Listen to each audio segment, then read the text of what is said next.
अब हम लेंगे third part mechanical properties of fluid का। पहला था हाइड्रोस्टैटिक, फ्लूइड एट रेस्ट। दूसरा पार्ट था सरफेस टेंशन, वहाँ पे भी फ्लूइड रेस्ट में ही था, पर उसको अपन ने अलग डिवाइड किया है। एंड थर्ड लास्ट है अब ये हाइड्रोडायनेमिक्स। हाइड्रो मीन्स फ्लूइड या लिक्विड बोलो, and dynamics means they are in motion. तो हाइड्रोडायनेमिक्स इज द, इसकी डेफिनेशन सुन रहे हैं, hydrodynamics is the branch of physics that deals with the properties of fluids in motion। अब अपन fluids study करने वाले हैं in motion। Hydrodynamics is the branch of physics which deals with the properties of fluids in motion। तो fluids काय में है अब motion में। जो पहले लिया था वो था हाइड्रोस्टैटिक, फ्लूइड काय में थे रेस्ट में, ठीक है। अब मोशन में, तो अभी कुछ डेफिनेशन ले लेते पहले। सबसे पहले स्टेडी फ्लो, यानी फ्लो है पर स्टेडी है एकदम, ठीक है। तो एक ट्यूब कंसीडर करते हैं, पानी की ट्यूब है सपोज, और ये फ्लूइड फ्लो हो रहा है उसमें से। This flow is called steady flow, ठीक है। जैसे रिवर है, ये ट्यूब का एग्जांपल है, रिवर का भी एग्जांपल ले सकते हैं अपन, जिसमें फ्लड नहीं है तो पानी कैसा शांत फ्लो होता है, एकदम स्टेडी फ्लो रहेगा।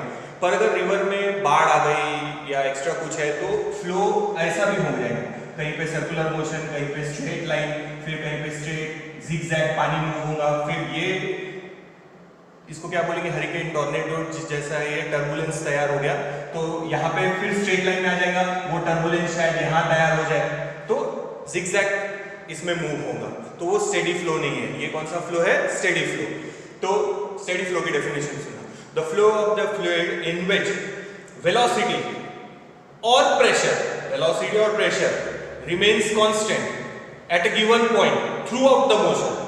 जैसे ये पॉइंट ले लो, यहाँ पे वेलोसिटी है 10 मीटर पर सेकेंड मैग्नीट्यूड और डायरेक्शन हो, ठीक है। तो वो थ्रू आउट द मोशन कितने भी टाइम के बाद देखेंगे तो फिक्स रहेंगी, जबकि यहाँ अभी वेलोसिटी समझो यहाँ 10 है, तो ये भी सर्कुलर मोशन में है, मे बी शायद बाद में ये फ्लो स्ट्रेट लाइन में कन्वर्ट हो जाए ऐसे, और यहाँ टर्बुलेंस तैयार हो जाए, तो यहाँ वेलोसिटी का मैग्नीट्यूड भी चेंज होगा और डायरेक्शन भी चेंज हो जाएंगी, ठीक है।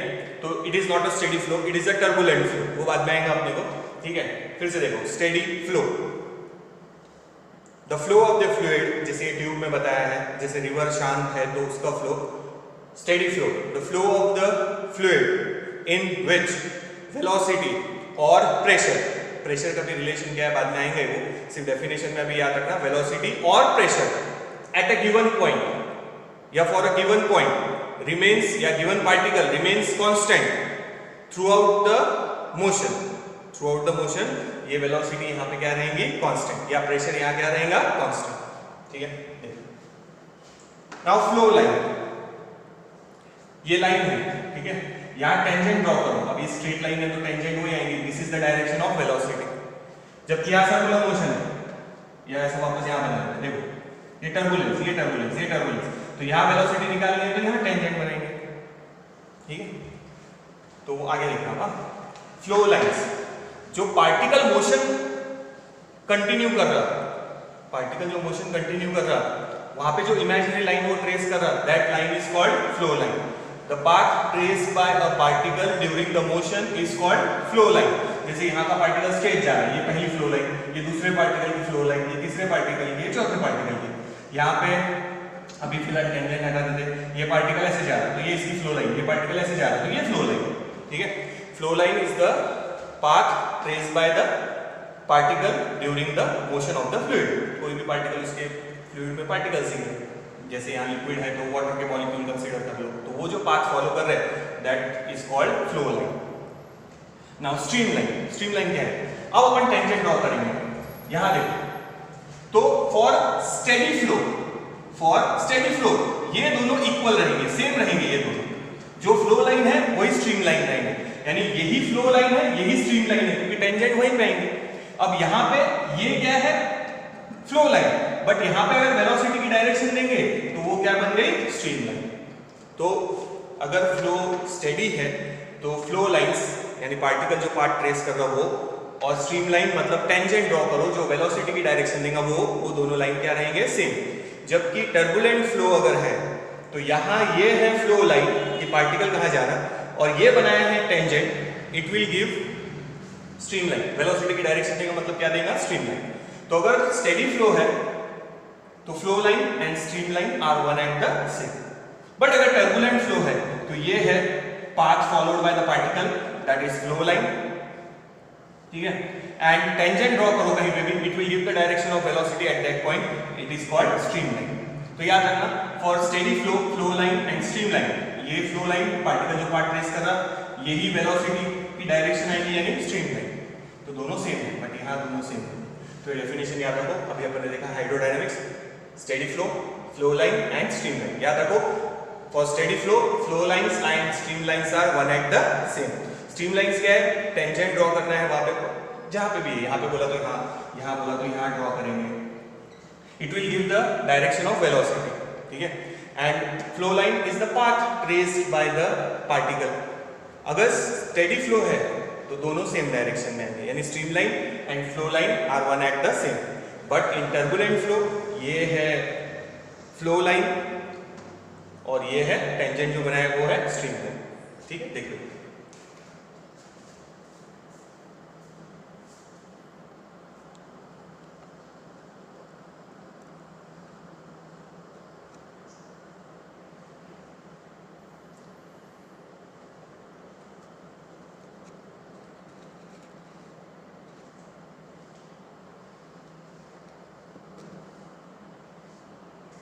ठीक है, देखो ये था नहीं तो फिर वैसे भी काम का नहीं है। यहाँ पे जैसे टर्बुलेंस है, यहाँ टर्बुलेंस है, हो सकता है यहाँ का टर्बुलेंस आगे बढ़ जाए और यहाँ जिगजैग फ्लो शुरू हो जाए तो टर्बुलेंस बनाया है।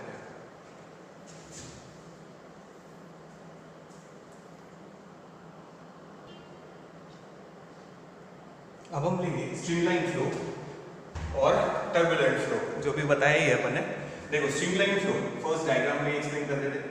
जैसे रिवर है, ये रिवर बेड है, तो ध्यान रखना वेलोसिटी कैसे चेंज होगी। जो फ्लूइड सरफेस के कांटेक्ट में है वहां वेलोसिटी रहेगी जीरो। जैसे जैसे तुम सरफेस के ऊपर जाते रहेंगे वेलोसिटी गोज ऑन इंक्रीजिंग, इसीलिए देखो एरो बड़े बड़े बना रहे हैं। और जो हाईएस्ट पॉइंट है यानी सबसे ऊपर वाली जो लेयर है उसकी वेलोसिटी सबसे ज्यादा रहेगी। तो जो फ्लूइड सरफेस के कांटेक्ट में उसकी वेलोसिटी अपन क्या कंसीडर करेंगे, जीरो। जैसे जैसे स्ट्रीमलाइन फ्लो भी पता है ना, अपन ने देखा है steady flow, streamline flow, steady flow, या it is also known as laminar flow. तो ये रिवर है जहां स्टेडी फ्लो हो रहा वाटर, तो लोएस्ट पॉइंट जहां ग्राउंड के साथ कांटेक्ट में है वहां लेयर की वेलोसिटी जीरो। जैसे जैसे ऊपर जाएंगे वेलोसिटी बढ़ती जाएगी और जो टॉपमोस्ट लेयर है उसकी वेलोसिटी क्या रहेगी, मैक्सिमम, ठीक है। डेफिनेशन लेते अभी बात है, चलिए देखिए, ठीक है। अब टर्बुलेंट फ्लो की डायग्राम बना लेते हैं। कहीं पे ऐसा पानी ऐसे फ्लो हो रहा, कहीं पे जिगजैग फ्लो हो रहा ऐसे, फिर कहीं पे टर्बुलेंस है ऐसे, तो कहीं पे टॉर्नेडोज या हरिकेन जैसा हो, जिसको व्हर्लपूल बोल सकते हैं। ये जो पानी में तैयार हो रहे हैं दे आर कॉल्ड व्हर्लपूल्स और एडीज, व्हर्लपूल और एडीज। तुम लोगों ने देखा होगा ना, गोल घूम रहे व्हर्लपूल, या फिर हरिकेन टॉर्नेडो जैसा ही है, पानी में जो तैयार होता पौधा उसको बोलते हैं व्हर्लपूल और एडीज। तो टर्बुलेंट फ्लो यानी जिगजैग फ्लो है, तो इसका एग्जांपल याद रखो, रिवर। ये फर्स्ट डायग्राम हो गई। सेकेंड रिवर, पर कौन सी रिवर, जो स्टेडीली फ्लो हो रही, ये रिवर। यहां पे भी रिवर का एग्जांपल ही लेंगे, बट यहां कौन सी रिवर है, विच इज फ्लडेड, बाढ़ आई हुई है, तो वाटर कैसे फ्लो होगा, जिगजैग। या फिर ट्यूब का भी एग्जांपल कंसीडर कर सकते हैं यहाँ पे, जहां पे पानी स्टेडीली फ्लो हो रहा, और यहाँ पे भी ट्यूब का एग्जांपल कंसीडर कर सकते हैं जहां पानी बहुत फोर्स से आ रहा। अगर किसी जगह मशीन शुरू किया है समझो अपने, वैसे तो टैप में से पानी फ्लो आराम से आएगा, बट मशीन शुरू किया है और जहां से मशीन ने वेलोसिटी बढ़ा दिया है, तो देखना पानी स्पीड से निकलेगा और स्प्रेड होता, जिगजैग फ्लो होता, तो वो भी कौन सा फ्लो कंसीडर कर सकते हैं, टर्बुलेंट फ्लो। तो रिवर का फ्लो याद रखो, ये फ्लडेड रिवर है, ये स्टेडी फ्लो वाली साइलेंट रिवर है। ऐसा देखने को मिलेगा near the mouth of the sea, जहां रिवर और सी मीट होते हैं, स्टेडी फ्लो रहेगा वहां पे। अगर रिवर में फ्लड है तो कौन सा फ्लो रहेगा? Turbulent flow. डेफिनेशन नहीं हुई, खाली अभी एक बार कॉन्सेप्ट देख लो। डायग्राम हो गई। एग्जांपल याद रखो, ट्यूब जहाँ पे स्टेडीली पानी बाहर आ रहा है और अगर वेलोसिटी बहुत ज्यादा है तो पानी डिस्टर्ब होके बाहर आएगा, that flow is called turbulent flow. River के एग्जांपल याद रखो, ठीक है। अभी यहाँ पे सेकंड पॉइंट अपन लिख रहे हैं, मिटा दिया उसको, याद रखना रिवर का एग्जांपल दोनों जगह पर। यहाँ रिवर में पानी कैसे फ्लो हो रहा स्टेडीली और यहाँ पानी कैसे फ्लो हो रहा टर्बुलेंट फ्लो है। कहीं पे एडीज है, कहीं पे पानी जिगजैग फ्लो हो रहा, ठीक है। नाउ सबसे मेन अब डेफिनेशन देखो, वेलोसिटी ऑफ द फ्लूइड, यानी जो वेलोसिटी है it is less than certain velocity that is known as critical velocity. तो ये क्रिटिकल वेलोसिटी का इक्वेशन बाद में डिराइव करेंगे। तो अगर क्रिटिकल वेलोसिटी से कम है वेलोसिटी तो कौन सा फ्लो रहेगा? स्ट्रीमलाइन। इधर definition, if the velocity is greater than the critical velocity then the flow is called turbulent flow। तो ये डेफिनेशन हो गई। if the velocity of the fluid या particle is less than the critical velocity, कि a certain velocity, उसका equation बाद में derive करेंगे, अगर उस वेलोसिटी से कम है क्रिटिकल वेलोसिटी से then flow is streamline or laminar। if the velocity of the particle or fluid is greater than the critical velocity then the flow will become turbulent। जैसे tap का example बताया, अभी सिर्फ टंकी में से पानी आ रहा, फ्लो स्टेडी रहेगा, बट अपन ने मशीन शुरू करके अगर वो टैप से पानी निकालने की कोशिश किया है तो स्पीड बढ़ जाएगी, स्पीड जैसे बढ़ जाएगी टर्बुलेंट। फ्लड जब आता है रिवर में तो पानी की स्पीड बढ़ जाती है, तो कौन सा फ्लो शुरू हो जाएगा? Turbulent flow. तो स्पीड लिमिट के हिसाब से डेफिनेशन है, if the velocity of the fluid और particle is less than critical velocity the flow is streamline और laminar. if the velocity of the particle or the fluid is greater than the critical velocity then the flow becomes turbulent। देखो third point. अच्छा example है उसमें, अपन ने example मिटा दिया, जगह नहीं थी इसलिए, पर याद रखना एग्जांपल भी है उसमें। ये देख लो एक बार,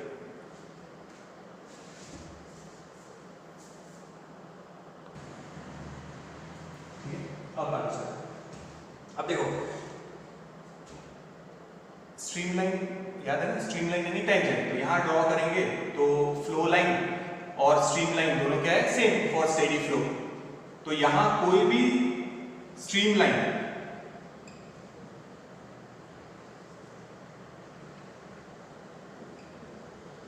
डज नॉट इंटरसेक्ट,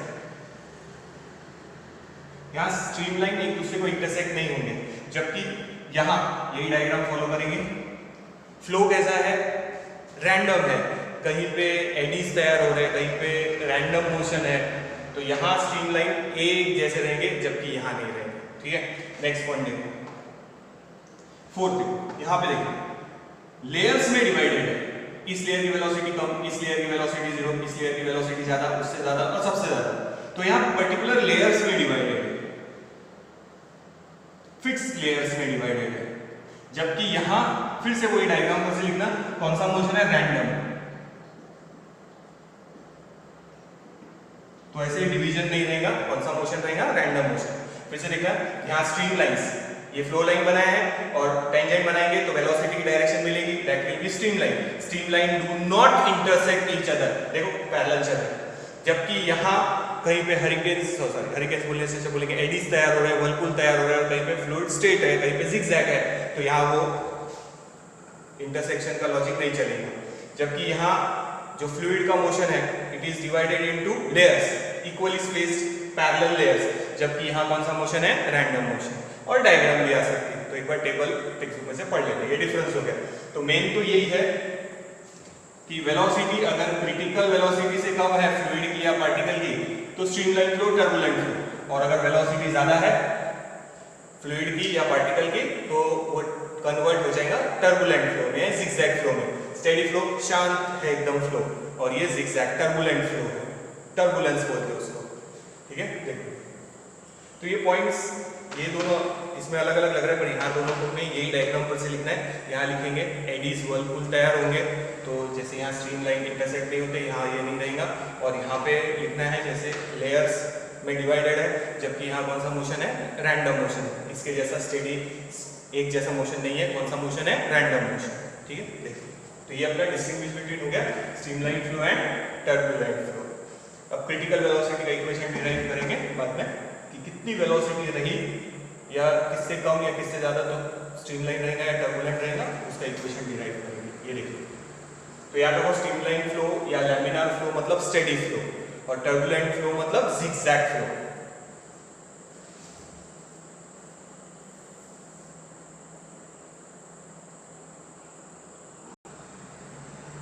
अब लेंगे क्रिटिकल वेलोसिटी। ध्यान रखना critical velocity suppose denoted by VC। अगर क्रिटिकल वेलोसिटी से वेलोसिटी कम है तो कौन सा फ्लो रहेगा? Streamline flow. अगर क्रिटिकल वेलोसिटी से ज्यादा हो गई वेलोसिटी तो कौन सा फ्लो जाएगा? Turbulent flow. तो उसका इक्वेशन डायरेक्ट है, फिर उसका डेरिवेशन नहीं है। R छोटा सा n है theta upon rho into d या स्मॉल d से डिनोट कर दो। अब क्या क्या है वो समझ जाओ। R is the constant, it is Reynolds number, इसीलिए Rn लिखा है, साइंटिस्ट के नाम पे है। ईटा कोएफिशिएंट ऑफ विस्कोसिटी। अब ये तो समझो कांस्टेंट है, रेनॉल्ड्स नंबर साइंटिस्ट के नाम पे दिया है, ये बता देता है कोएफिशिएंट ऑफ विस्कोसिटी। जैसे पानी और शहद, ठीक है, शहद देखा है ना, हनी। अगर पानी का ग्लास थोड़ा टिल्ट करो तो पानी कैसे फटाक से फ्लो हो जाएगा, ठीक है, क्योंकि उनके लेयर्स के बीच में फ्रिक्शन कम है, इसीलिए पानी फटाक से फ्लो हो जाएगा। That force of friction between the layers of liquid is called viscosity, और ये उसका कांस्टेंट है, कोएफिशिएंट ऑफ विस्कोसिटी। तो ये लिक्विड के नेचर पे डिपेंड करेगा। जैसे हनी है, अब हनी का ग्लास टेढ़ा करो थोड़ा सा तो वो स्लोली फ्लो होगा। क्यों स्लोली फ्लो होगा? बिकॉज विस्कोसिटी यानी फ्रिक्शनल फोर्स उसमें ज्यादा है। तो हनी का फ्लो आप लोगों ने देखा होगा, पानी का अगर ग्लास थोड़ा सा टिल्ट करो, ये ऐसे थोड़ा सा टिल्ट कर दिया तो पानी फटक से फ्लो हो जाएगा। बट हनी अगर थोड़ा सा टिल्ट करेंगे तो वो फ्लो होगा, गिरेगा, बट मोशन रहेंगी स्लो एंड इससे ज्यादा स्टेडी, ठीक है, क्योंकि फ्रिक्शन ज्यादा है, फ्रिक्शन ज्यादा है। यानी विस्कोसिटी का मतलब होता है friction, friction between the layers of the liquid. दिख रहा क्या? ठीक, friction between the layers of the fluid. तो फ्रिक्शन पानी की लेयर्स में कम है, हनी की लेयर्स में ज्यादा है, विस्कोसिटी। तो ये काय पे डिपेंड कर रहा है? नेचर ऑफ द लिक्विड पे। तो ये ईटा उसका कांस्टेंट है, कोएफिशिएंट ऑफ विस्कोसिटी, ठीक है। विस्कस फोर्स का बाद में लेंगे अपन। तो ये याद रखो, मैं जस्ट एग्जांपल समझा दिया। आर कांस्टेंट है, साइंटिस्ट के नाम पे है, रेनॉल्ड्स नंबर। समझो यहाँ प्रोपोर्शनल की साइन हटा दिए तो ये आर आ जाएगा। कोएफिशिएंट ऑफ विस्कोसिटी काय पे डिपेंड करेगा? Nature of the fluid. अभी बताया पानी और हनी में क्या फर्क है। पानी में फ्रिक्शन यानी विस्कस फोर्स कम है और हनी में विस्कस फोर्स ज्यादा है, ठीक, विस्कोसिटी। तो उसका कांस्टेंट है कोएफिशिएंट ऑफ विस्कोसिटी। ये रो तो अपने को पता है, density, and d it is the diameter of the tube। अभी ट्यूब में से, जैसे पानी का एग्जांपल बताया था, ट्यूब में से फ्लो हो रहा, अगर स्टेडी फ्लो है तो कैसे फ्लो होगा, और अगर अपन ने स्पीड बढ़ा दिया तो कौन सा फ्लो हो जाएगा? टर्बुलेंट फ्लो, जिगजैग निकलेगा पानी उसमें से। ये तो diameter of the tube. So this formula is for critical velocity. थोड़ा सा अरेंज करके लिख सकते हैं। Rn रेनॉल्ड्स नंबर के लिए इधर मल्टीप्लाई करो, तो rho density, diameter of the tube and critical velocity and divided by ईटा। तो रेनॉल्ड्स नंबर का भी इक्वेशन निकाल सकते हैं। तो इसमें कंडीशन है, ध्यान रखना, अगर रेनॉल्ड्स नंबर 1000 से कम है, यानी अगर सॉल्व करो इसको, रेनॉल्ड्स नंबर को, प्योर नंबर है, एक नंबर आएगा, अगर वो 1000 से कम है तो फ्लो रहेगा streamline.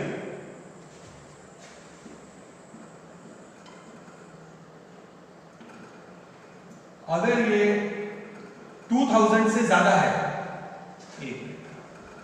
Reynolds number less than 1000, ठीक है। If Reynolds number greater than 2000 the flow is turbulent. और अगर 1000 से 200 के बीच में है तो the flow is turning from streamline to turbulent. तो ये याद है। इफ रेनॉल्ड्स नंबर अलग अलग बुक्स में अलग अलग है, पर अपनी टेक्स्ट बुक में यही दिया है तो अपन यही याद रखेंगे, बट एक्चुअल में 2000 से कम रहा तो स्ट्रीमलाइन रहता, पर ठीक है टेक्स्ट बुक में जो दिया है अपन वही फॉलो करेंगे। तो रेनॉल्ड्स नंबर अगर लेस देन 1000 है तो कौन सा फ्लो लेंगे? स्ट्रीमलाइन। जो टेक्स्ट बुक में वो ले रहे हैं, अलग अलग बुक्स में अलग अलग देखने को मिलेगा, पर ये बहुत ज़्यादा डिफरेंट है, पर ठीक है टेक्स्ट बुक में यही है तो अपन यही फॉलो करेंगे। एंड रेनॉल्ड्स नंबर अगर ग्रेटर देन 2000 है तो फ्लो विल बी टर्बुलेंट, और 1000 to 2000 में है बीच में इन दोनों के, तो स्ट्रीमलाइन फ्लो काय में कन्वर्ट हो रहा? Turbulent flow.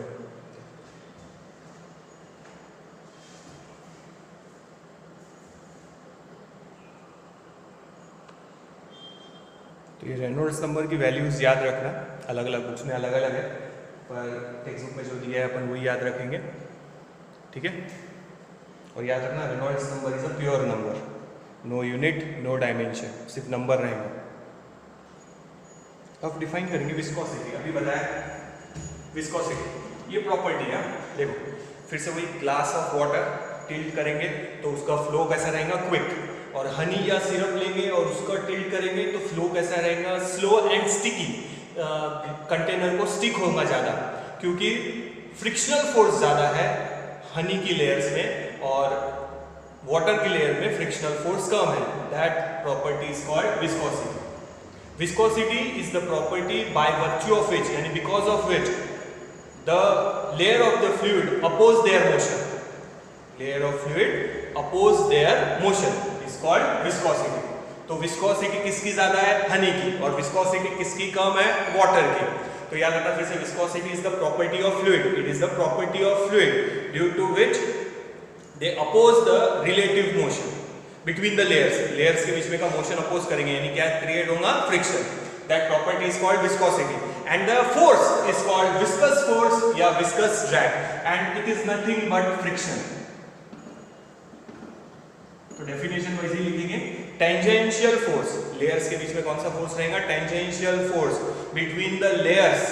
फोर्स है, फ्रिक्शनल फोर्स है, विस्कस फोर्स या viscous drag. It is the tangential force between the layers that oppose the relative motion between the layers, that oppose the relative motion between the layers is called viscous force या viscous drag। देखो फिर से याद रखो, viscosity is the property due to which the liquid oppose the flow of layers या relative motion of the layers, तो वो property है ना। वो किसकी वजह से? फ्रिक्शन की वजह से।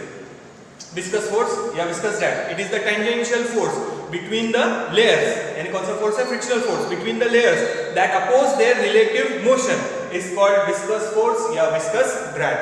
अगर मान लो विस्कस फोर्स नहीं है तो ये डायग्राम याद रखना, सभी लेयर्स की वेलोसिटी क्या रहेंगी? सेम। अगर no viscous force, viscous force या विस्कस ड्रैग नहीं है तो सभी की वेलोसिटी सेम। या फिर अभी अपन ने रिवर का एग्जांपल देखा था, रिवर बेड है, फिर यहाँ लोएस्ट पॉइंट पे तो वेलोसिटी 0, फिर ऊपर वाली लेयर, फिर उसके ऊपर वाली लेयर, फिर उसके ऊपर वाली लेयर, फिर उसके ऊपर वाली लेयर, इसकी वेलोसिटी सबसे ज्यादा, ठीक है। तो सरफेस के साथ डेफिनेटली फ्रिक्शन ज्यादा होगा, फिर लेयर्स के साथ फ्रिक्शन धीरे धीरे कम होगा तो वेलोसिटी बढ़ती जाएगी, ठीक है। देखो, या फिर ट्यूब का एग्जांपल लेंगे तो ये तो रिवर का है, ये हटा देते हैं। रिवर में टॉपमोस्ट लेयर पे वेलोसिटी मैक्सिमम रहेगी, बट अगर ट्यूब कंसीडर करें तो देखो यहाँ वेलोसिटी कम, यहाँ उससे ज्यादा, यहाँ उससे ज्यादा, और यहाँ सेंटर में सबसे ज्यादा। यहाँ कम क्योंकि यहाँ पे भी सॉलिड है कांटेक्ट में, यहाँ कम, उससे ज्यादा, और यहाँ पे मैक्सिमम। तो सेंटर में जो लिक्विड फ्लो होगा उसकी वेलोसिटी मैक्सिमम रहेगी, और रिवर में टॉपमोस्ट लेयर सॉलिड के कांटेक्ट में नहीं है तो टॉपमोस्ट लेयर की वेलोसिटी सबसे ज्यादा रहेगी। तो अगर ड्रैग है, yes there is viscous force या विस्कस ड्रैग, तो फ्लूइड ऐसे फ्लो होगा। ये रिवर का एग्जांपल फिर से याद रखो, ये बेड है, यहाँ वेलोसिटी कम, यहाँ ज्यादा, यहाँ उससे ज्यादा, और यहाँ सबसे ज्यादा टॉपमोस्ट लेयर। या ट्यूब में सेंटर वाली लेयर में वेलोसिटी सबसे ज्यादा रहेगी। तो अगर विस्कस ड्रैग नहीं है तो ऐसा रहेगा, सभी लेयर्स की वेलोसिटी सेम, फ्रिक्शन ही नहीं है। अब फ्रिक्शन है तो सेंटर वाली लेयर की वेलोसिटी सबसे ज्यादा रहेगी ट्यूब में, और रिवर में देखेंगे तो टॉपमोस्ट लेयर की वेलोसिटी सबसे ज्यादा रहेगी। अब ये आया कहां से? फ्रिक्शन है। फ्रिक्शन के अपन ने दो कॉज देखे थे, क्या थे? एक तो इररेगुलरिटीज, यहां वो छोड़ो, interlocking of hills and dales, और दूसरा था cohesive force and adhesive force, intermolecular force, तो यहां कोहेसिव फोर्स लेंगे। तो लिक्विड अगर कंसीडर करें, जैसे यहां ले लें लिक्विड, तो लिक्विड के बीच में जो कोहेसिव फोर्स है वो जो अपोजिशन क्रिएट करेंगे, that opposition is viscous force या विस्कस ड्रैग। तो याद रखो लिक्विड में ये जो फ्रिक्शन है किसकी वजह से है? कोहेसिव फोर्स की वजह से। Cohesive force intermolecular force of attraction between two molecules of same type. Gas में कोहेसिव फोर्स निग्लिजिबल रहता, अपन ने देखा था। Cohesive force are strong in solid, weak in liquid and negligible in gases. तो लिक्विड का तो हो गया, कोहेसिव फोर्स है उसमें, तो उसकी वजह से विस्कस फोर्स है। पर गैसेस में विस्कस फोर्स कहां से आया?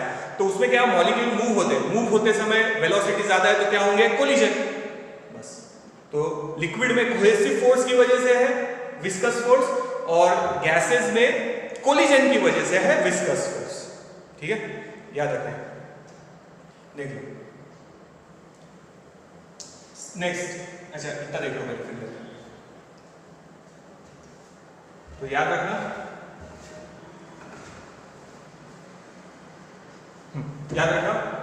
कोहेसिव फोर्स की वजह से है विस्कस फोर्स या विस्कस ड्रैग काय में? लिक्विड में।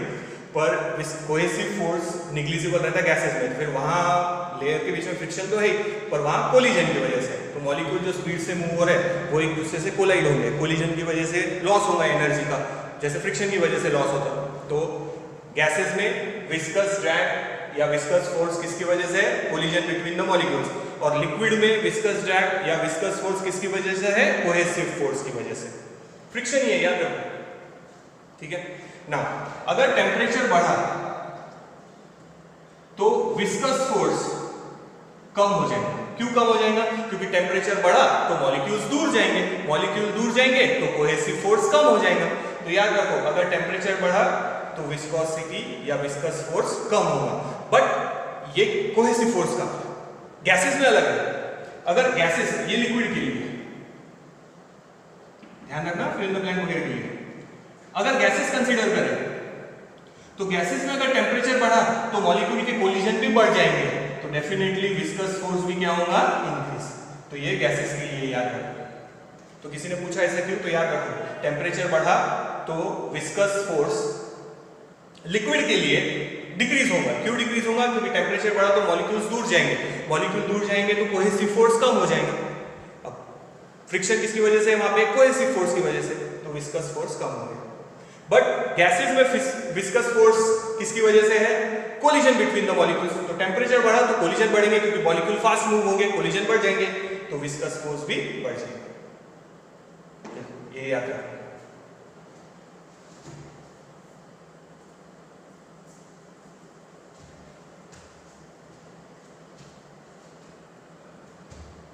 ठीक है, और जस्ट एक नॉर्मल याद रखो कि that viscous force generally directly proportional to रहेगा वेलोसिटी, यानी जितनी ज्यादा वेलोसिटी उतना ज्यादा viscous force. But stream line में, कौन सी लाइन में? स्ट्रीम लाइन में वेलोसिटी कम, क्रिटिकल वेलोसिटी है। अगर टर्बुलेंट फ्लो शुरू हो गया तो ये रिलेशन अप्लाई नहीं होगा। Now viscous force will be directly proportional to higher power of the velocity, तो वो अपने को नहीं है, याद रखना हो खाली कि अगर स्ट्रीमलाइन फ्लो है तो viscous force is directly proportional to velocity. But अगर टर्बुलेंट फ्लो शुरू हो गया, वेलोसिटी बहुत ज्यादा बढ़ गई, तो विस्कस फोर्स और ज्यादा इंक्रीज होगा, डेफिनेटली इंक्रीज होगा, but it is not directly proportional to velocity, it will be directly proportional to higher powers of velocity. तो वो अपने को नहीं याद रखना।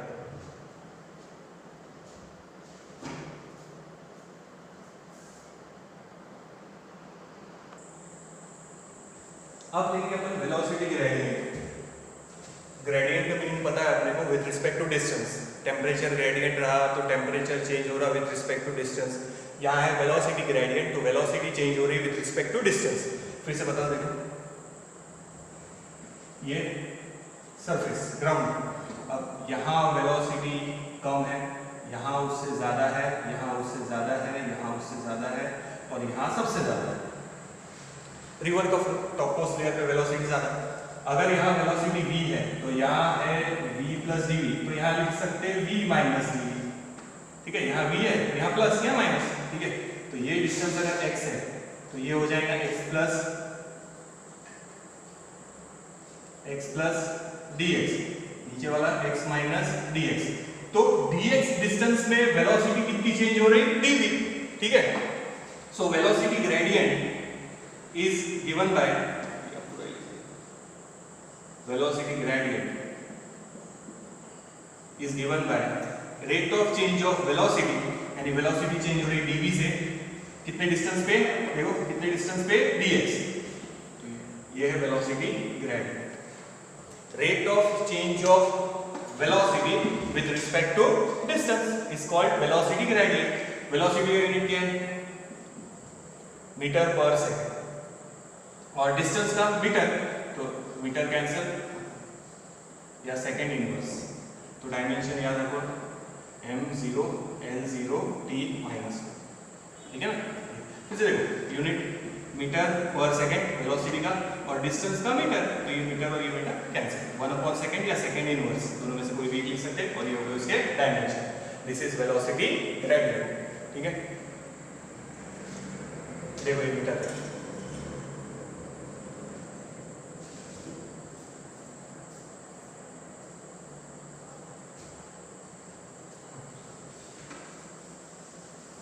अब देखो इसी पर से ले रहे हैं न्यूटन्स फॉर्मूला।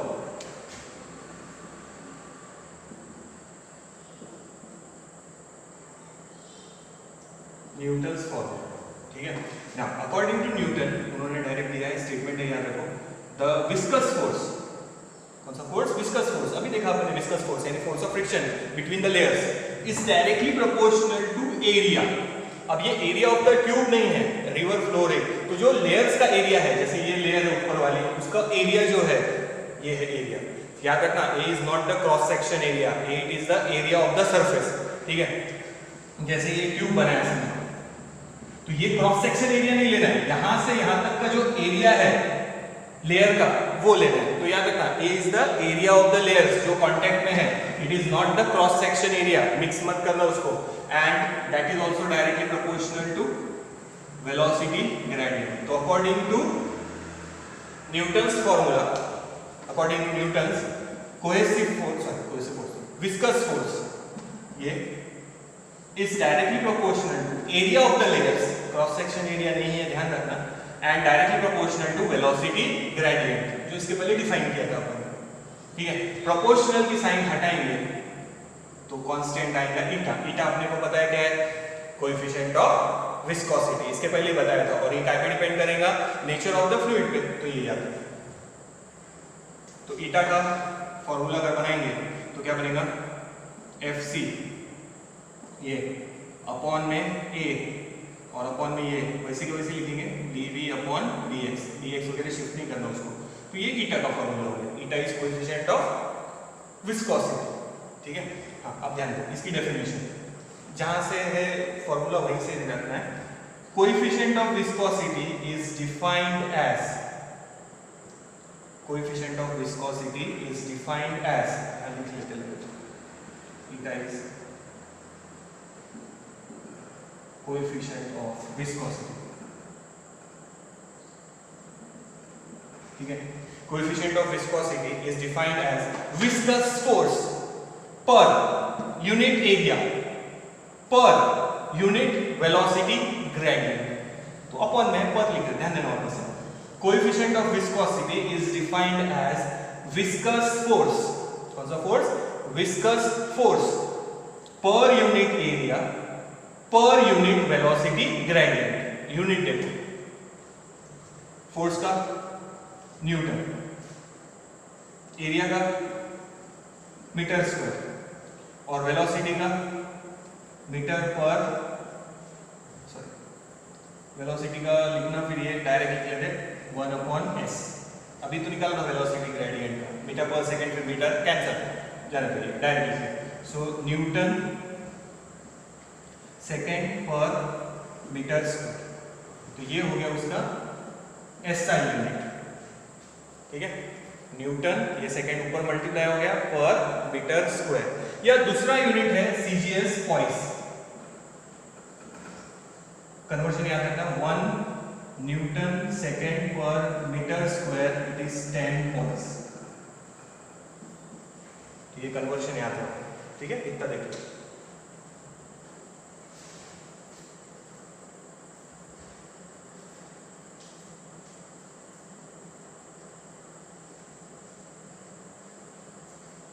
तो कन्वर्शन याद रखना, ये वाला CGS यूनिट है पॉइस, ऐसा यूनिट तो अपन ने यहीं से बनाया, फोर्स का न्यूटन लिखा है, एरिया का मीटर स्क्वायर, वेलोसिटी ग्रेडियंट का डायरेक्ट लिख लिया 1/सेकंड, इसके पहले डिराइव किया था, तो यूनिट हो गया newton second per metre square, और CGS यूनिट है poise. So 1 newton second per metre square it is 10 poise. Dimension भी निकाल लेते हैं, यहाँ निकाल पहले न्यूटन यानी फोर्स के डायमेंशन क्या है, m1 L1 T-2, ठीक है, साथ में है सेकंड, ऊपर ही है मल्टीप्लिकेशन में, तो ये हो गया 1, और अपर में मीटर स्क्वायर, तो ऊपर जाके -2, तो ये बचेगा -1। डायमेंशन आप लोग डिराइव कर सकते हैं, फिर से एक बार बताया था, देखो फिर से देखो, पहले फोर्स के डायमेंशन क्या लिख रहे हैं, m1 L1 T-2, दिख रहा है,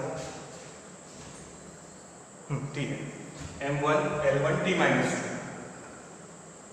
ठीक है, साथ में टाइम +1, तो ये हो गया 1। अब नीचे 2 है, L⁻², तो ऊपर जाके -1 -2 इज -1, तो ये हो गए उसके dimension, m1 L-1 T-1, coefficient of viscosity के डायमेंशन, इसके डायमेंशन।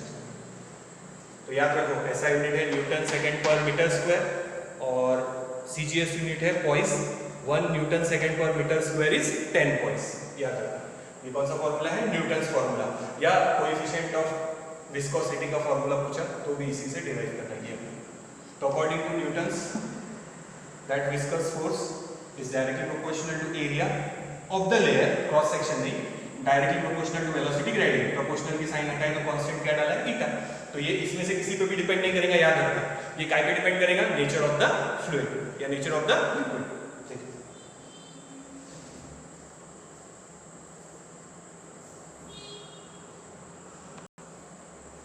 अब अपन लेंगे स्ट्रोक्स लॉ, ठीक है।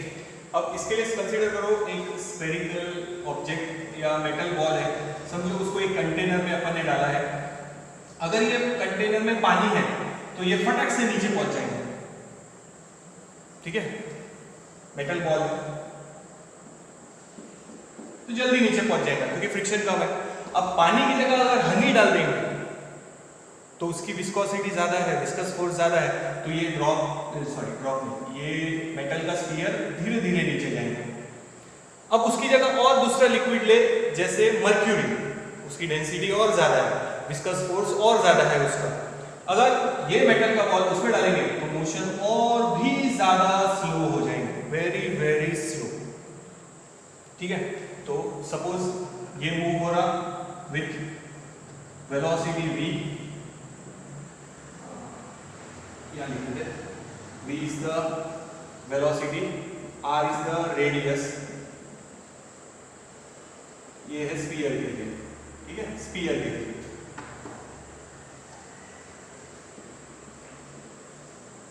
उसकी वेलोसिटी लिक्विड में या फ्लूइड बोलो फिलहाल, तो ये लिक्विड ड्रॉप भी हो सकता है जो एयर में से नीचे गिर रहा, स्फेरिकल शेप, अपन ने बोला है कि फ्री लिक्विड ड्रॉप भी कौन से शेप में रहेगा, स्फेरिकल, और ये एयर में गिर रहा, एयर, और ये कैसे बना हुआ है, लिक्विड से। अभी ये अपन ने मेटल का लिया और आजू बाजू में क्या लिया, लिक्विड, कुछ भी चलता है, ठीक है। Now eta coefficient of viscosity, v is the velocity, r is the radius and eta is the coefficient of viscosity, liquid की या फ्लूइड की जिसमें वो ऑब्जेक्ट, स्फेरिकल ऑब्जेक्ट मूव हो रहा, ठीक है। तो ध्यान रखो, अभी मेटल बॉल पहले अगर पानी में डालेंगे तो स्पीड ज्यादा रहेगी क्योंकि विस्कस फोर्स कम है, अगर हनी में डालेंगे तो स्पीड कम रहेगी क्योंकि विस्कोसिटी ज्यादा है, फिर अगर वही मेटल बॉल मर्क्यूरी में डालेंगे तो स्पीड और कम हो जाएगी क्योंकि विस्कस फोर्स और बढ़ गया, ठीक है। Now according to Stokes law, the viscous force for the spherical object is directly proportional to eta, coefficient of viscosity, यानी विस्कोसिटी जितनी ज्यादा रहेगी फोर्स उतना ही ज्यादा रहेगा, directly proportional to radius, sphere जितना बड़ा रहेगा उतना ज्यादा फोर्स ऑफ फ्रिक्शन रहेगा, and directly proportional to velocity. अगर प्रोपोर्शनल की साइन हटाएंगे तो कांस्टेंट आएगा 6 pi, eta R into V. This is the formula for Stokes law. इसका डेरिवेशन नहीं है पर बताता आगे क्या कर सकते हैं इसमें याद रखना। 6 पाई कांस्टेंट है, eta R into V according to Stokes law for, ये लेयर्स का नहीं है, यहाँ पे स्फेरिकल ऑब्जेक्ट ड्रॉप किया है अपन ने किसी फ्लूइड में, ठीक है। तो स्फेरिकल ऑब्जेक्ट की वेलोसिटी है v, रेडियस है r and eta is the coefficient of viscosity of that fluid जिसमें वो स्फीयर मूव हो रहा है। Now according to Stokes law उस स्फीयर पे जो विस्कस फोर्स एक्ट होगा it is directly proportional to coefficient of viscosity, directly proportional to radius and directly proportional to velocity. तो वेलोसिटी बढ़ती जाएगी, अपन ने पहले बोला वेलोसिटी ज्यादा तो विस्कस फोर्स भी ज्यादा, तो ये डायरेक्ट वेरिएशन। बड़ा स्फीयर रहेगा, अपोजिशन फ्रिक्शन का ज्यादा रहेगा, डायरेक्ट वेरिएशन। फ्लूइड ज्यादा विस्कस है, विस्कस फोर्स भी ज्यादा रहेगा, डायरेक्ट वेरिएशन। ठीक, ये याद रखना।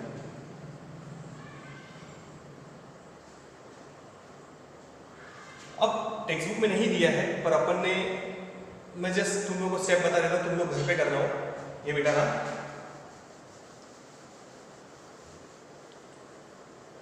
ये भी मीटर है, तो उन्होंने खाली लिखा है कि ये डेरिवेशन अपन डायमेंशन से डिराइव कर सकते हैं। डायमेंशन से कैसे करेंगे, अपन ने लिया है 11th में, let F viscous force is equals to constant, तो के लिखेंगे, 6 पाई नहीं आएगा, कांस्टेंट आएगा।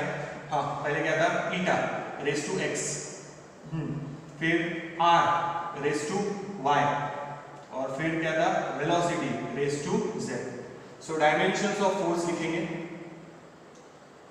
m1 l1 t minus 2, k constant, eta की डायमेंशन अभी बताया था, m1 l minus 1 t minus 1 raise to x,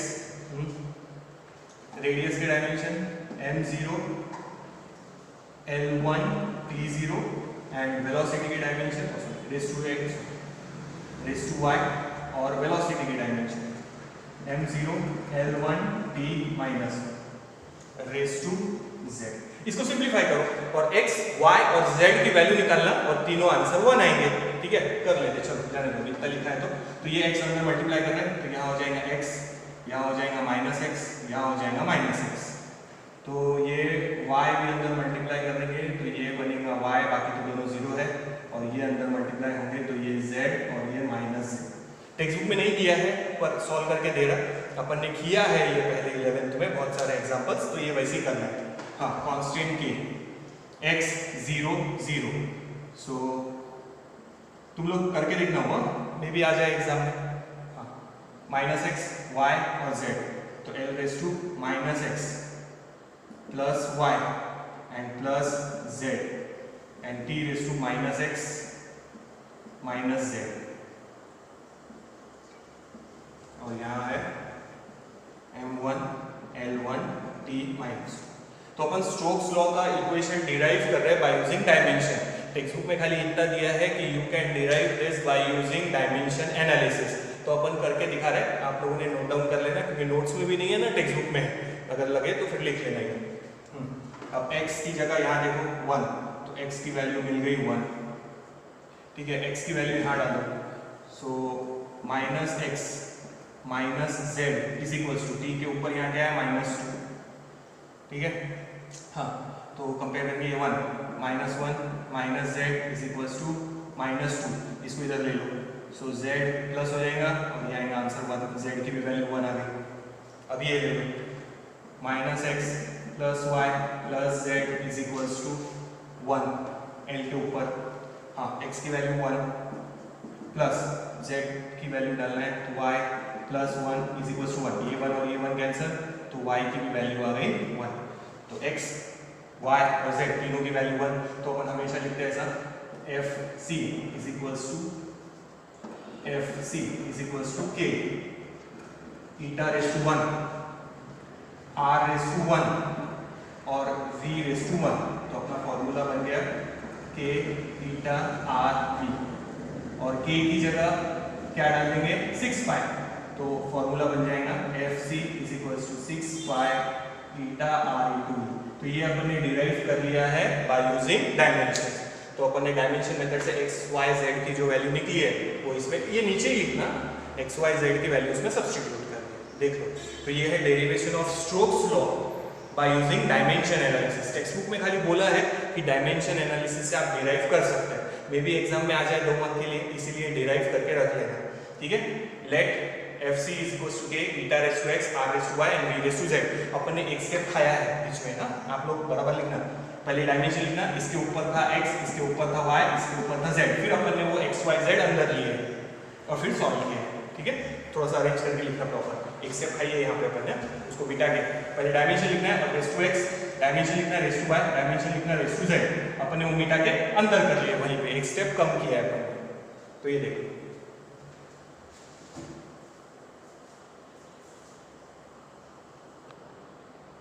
ये नोट डाउन कर लेना, टेक्स्ट बुक में नहीं है और नोट्स में भी नहीं है डेरिवेशन।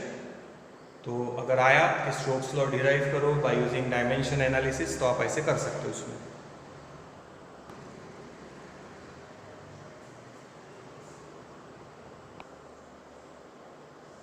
अब हम इक्वेशन डिराइव करेंगे, देखो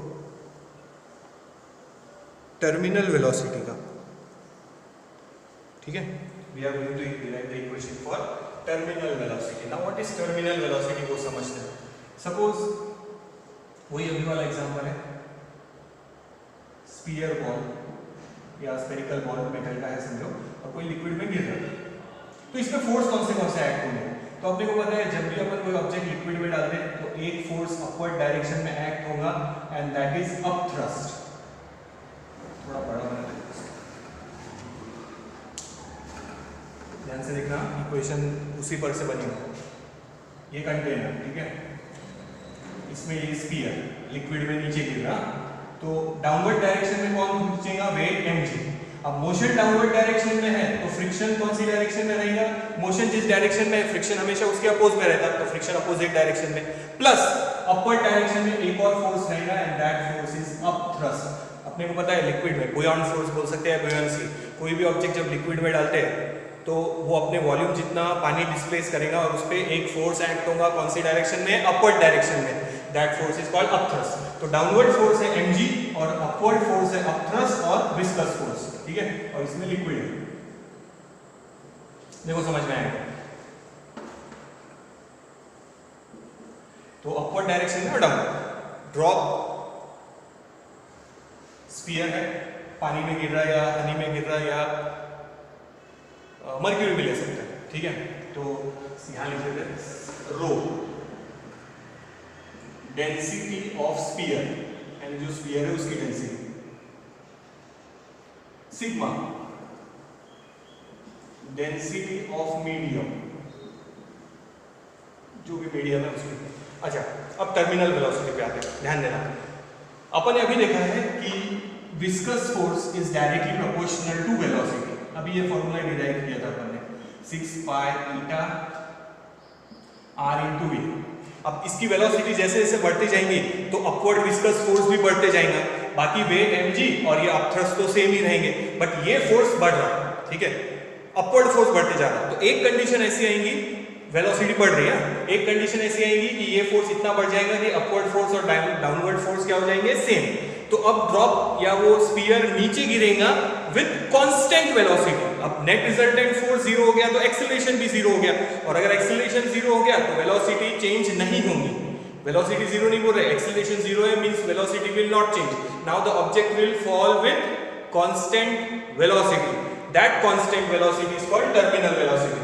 अब दूसरा एग्जांपल देखना, लिक्विड ड्रॉप, बारिश, नीचे गिर रहा अर्थ पे। अगर अपन ये वाले फॉर्मूले से निकालेंगे v square is equals to u square plus twice ah, twice as, s की जगह बाद h, initial velocity, final velocity, initial velocity 0, twice acceleration g और हाइट डालेंगे h। अगर इससे वेलोसिटी निकालेंगे ड्रॉप की सरफेस पे तो बहुत ज्यादा आएंगे, इतनी ज्यादा रहेंगे कि अगर बारिश गिरी तो निशान हो जाएगा वहां पे, इतनी जोर से वो बारिश का ड्रॉप लगेगा। पर इतनी ज्यादा वेलोसिटी नहीं है उसकी, क्यों नहीं है, सेम रीजन, जब वो ड्रॉप एयर में मूव हो रहा तो डाउनवर्ड फोर्स है वेट mg जो अर्थ की तरफ उसको खींच रहा, एयर का अपथ्रस्ट अपवर्ड डायरेक्शन में और प्लस फ्रिक्शन भी अपवर्ड डायरेक्शन में, तो फ्रिक्शन बढ़ते जाएगा जैसे जैसे उसकी वेलोसिटी बढ़ेगी। तो बीच में पहुंचने के बाद एक कंडीशन ऐसी आएगी कि अपवर्ड फोर्स और डाउनवर्ड फोर्स दोनों क्या हो जाएंगे, सेम हो जाएंगे, दोनों मैच हो जाएंगे force. Now the drop will move with constant velocity, तो यहां से यहां तक उसकी वेलोसिटी अब इंक्रीज नहीं होगी। That velocity is called terminal velocity. नहीं तो ड्रॉप इतनी जोर से आके लगता कि निशान गिर जाते अपने हाथ पे, वो ड्रॉप की वेलोसिटी इतनी ज्यादा हो जाती है अगर इस इक्वेशन से निकाले तो, काइनेमेटिक इक्वेशन से, पर बीच में पहुंचने तक वो टर्मिनल वेलोसिटी पे पहुंच जाएगा, क्योंकि क्या बढ़ रहा है, विस्कस फोर्स। विस्कस फोर्स इतना ज्यादा बढ़ जाएगा अपवर्ड फोर्स कि अपवर्ड फोर्स और डाउनवर्ड फोर्स क्या हो जाएगा, सेम, यानी रिजल्टेंट फोर्स क्या हो गया, जीरो। रिजल्टेंट फोर्स जीरो तो acceleration zero, velocity will be constant, ठीक है। That constant velocity is called terminal velocity. इसीलिए वो ड्रॉप अपने को ज्यादा जोर से नहीं लगता, क्योंकि क्लाउड से निकलने के बाद एक पर्टिकुलर डिस्टेंस तक पहुंचते पहुंचते वो टर्मिनल वेलोसिटी पे पहुंच जाएगा। फिर वहां से लेके सरफेस तक, अर्थ सरफेस तक उसकी वेलोसिटी कांस्टेंट रहेंगी, इंक्रीज नहीं होगी, नहीं तो अदरवाइज बहुत जोर से लगता हो, ठीक है। कंडीशन देखना, तो अब वही इक्वेशन लेंगे अपन यहाँ पे, ये डायग्राम याद रखो, ये मीटर है,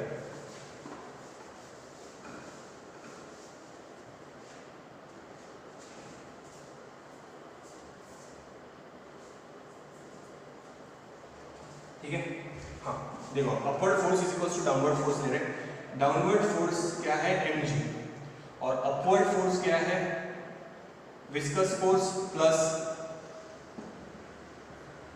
अपथ्रस्ट। वेट mg, मास की जगह डेंसिटी ऑफ स्फीयर क्या है, रो, मास की जगह डेंसिटी इनटू वॉल्यूम, स्फीयर का वॉल्यूम का फॉर्मूला 4/3 पाई आर क्यूब, तो ये हो गया मास की जगह, और ये g, इसका फॉर्मूला भी अपन ने डिराइव किया था 6 pi eta r into v, viscous force.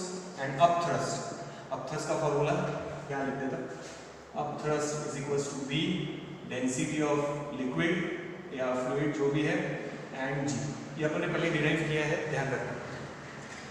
तो यहाँ लिखेंगे v सिग्मा इनटू g, तो ये अपथ्रस्ट का फॉर्मूला हो गया, ठीक है, ऊपर का, हाँ ठीक है, अपथ्रस्ट का फॉर्मूला ये, ठीक है। अब v की वैल्यू यहाँ सब्स्टिट्यूट कर रहे हैं, एक स्टेप कम कर रहे हैं, v की वैल्यू वॉल्यूम, ये v वॉल्यूम है और ये v वेलोसिटी, तो यहाँ वॉल्यूम लिख दीजिए, volume into sigma into g, ठीक है। तो यहाँ डालो वॉल्यूम 4/3 पाई आर क्यूब, ठीक है, volume density sigma into g, upthrust का फॉर्मूला। तो देखो, मास की जगह लिखा है डेंसिटी इनटू वॉल्यूम, पर ये किसका मास है, स्फीयर का, तो किसकी डेंसिटी लेंगे, स्फीयर की, ये volume 4/3 pi r cube g, तो ये viscous force 6 pi eta r into v, ये v वेलोसिटी है, ये v वेलोसिटी। नाउ अपथ्रस्ट का formula, volume of the liquid displaced, sigma, जितना इसका वॉल्यूम है उतना ही वॉल्यूम डिस्प्लेस होगा, ठीक है। Sigma is the density of that fluid and g acceleration due to gravity, तो वॉल्यूम की जगह 4/3 पाई आर क्यूब, सिग्मा और g वैसे, इसको इधर शिफ्ट कर दो, तो ये वैसे ही रहेगा 6 pi eta r into v, is the velocity, इनमें से और इसमें से कॉमन क्या निकलेगा, 4/3 पाई, ठीक है, r क्यूब, ब्रैकेट में बचेगा ये रो, ये माइनस सिग्मा,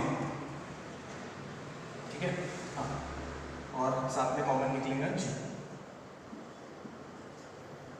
जो कैंसिल होता है वो कैंसिल करो, वेलोसिटी का इक्वेशन डिराइव कर रहे हैं, टर्मिनल वेलोसिटी का, v is the terminal velocity, यानी वो कांस्टेंट वेलोसिटी, जब अपवर्ड फोर्स ये और डाउनवर्ड फोर्स दोनों सेम हो। Now the body will move with constant velocity, that constant velocity is called terminal velocity. हाँ ध्यान देना, पाई और पाई कैंसिल, ये 4 है, ये 6 है,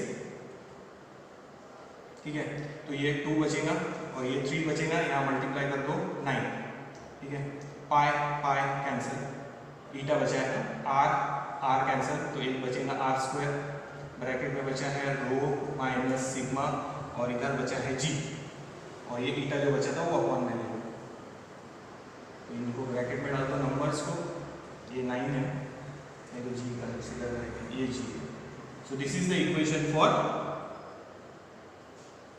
क्रिटिकल वेलोसिटी। देखो सिंपल है, अगर वो समझ में आ गया कॉन्सेप्ट क्या हो रहा है, तो जैसे जैसे वो ऑब्जेक्ट नीचे गिर रहा स्फेरिकल, विस्कस फोर्स बढ़ते जाएगा, क्योंकि viscous force is directly proportional to velocity. जैसे जैसे नीचे जाएगा वेलोसिटी बढ़ती जाएंगी। तो एक कंडीशन ऐसी आएगी जहां अपवर्ड फोर्स और डाउनवर्ड फोर्स दोनों बैलेंस हो जाएंगे।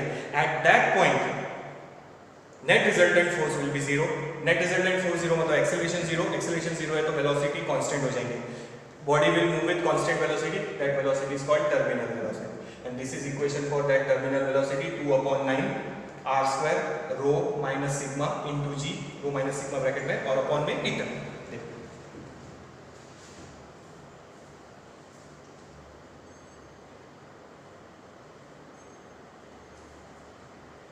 इसको ऐसा भी बना सकते हैं, ईटा का इक्वेशन भी बना सकते हैं।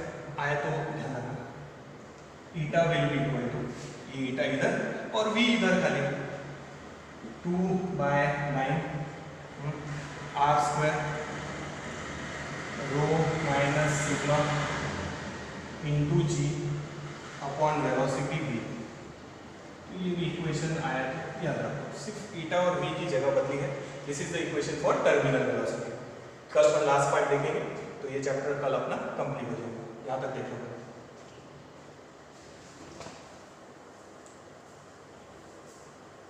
ये पूरा टेक्स्ट बुक में से पढ़ना और डेरिवेशन जो बोला है ले रहे वो लिख के देखना, और डायमेंशन से जो प्रूफ किया था वो तो लिखना ही है, ठीक है।